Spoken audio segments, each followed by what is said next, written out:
Hi YouTube. I'm currently working on making a jumper harness so I can effectively hot wire the Lotus. I've never actually hot wired a car before. But we did make some progress on the engine, as you can see.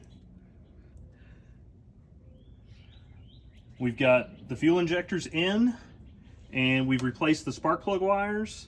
I still need to swap out the wires, swap out the spark plugs, and then we'll connect the wires, and then we'll be trying to see if the engine turns over under its own starter power. This might be anticlimactic if it doesn't work. And it didn't work.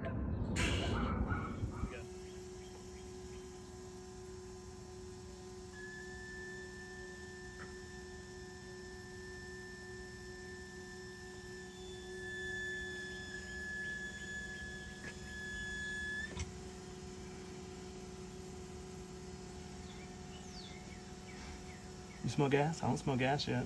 Do you smell gas? Yeah, I smell gas. Oh, now I do. Let's go one more turn.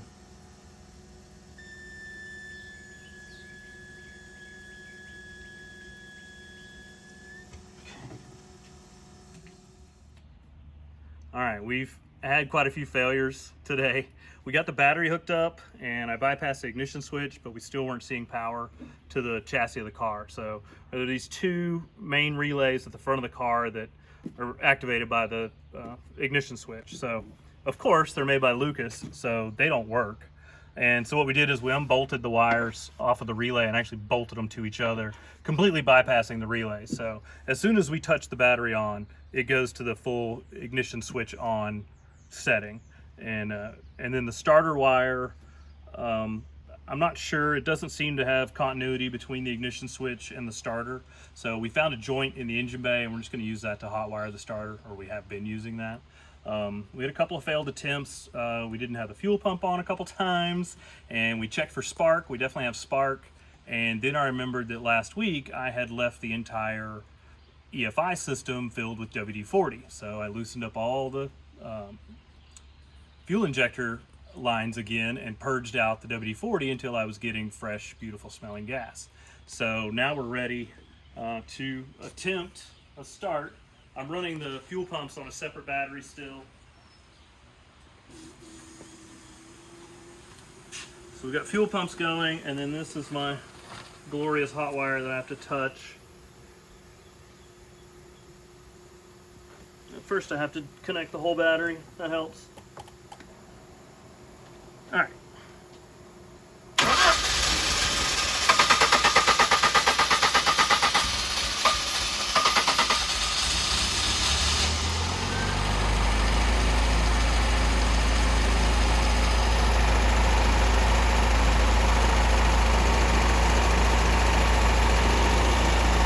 That's a running car.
So overall, a pretty good day. We've got a running Lotus. Obviously, it smokes like a train, but I think that's a lot of the WD-40 that I poured down the cylinders before I tried to start it. So hopefully that'll burn off. It doesn't smell like oil or gas right now. So the air-fuel ratios are definitely off because I'm having to manually control the CIS airflow meter. But we've got a running car, and when it idles with the air-fuel ratios right, it's as smooth as can be. So I'm very excited.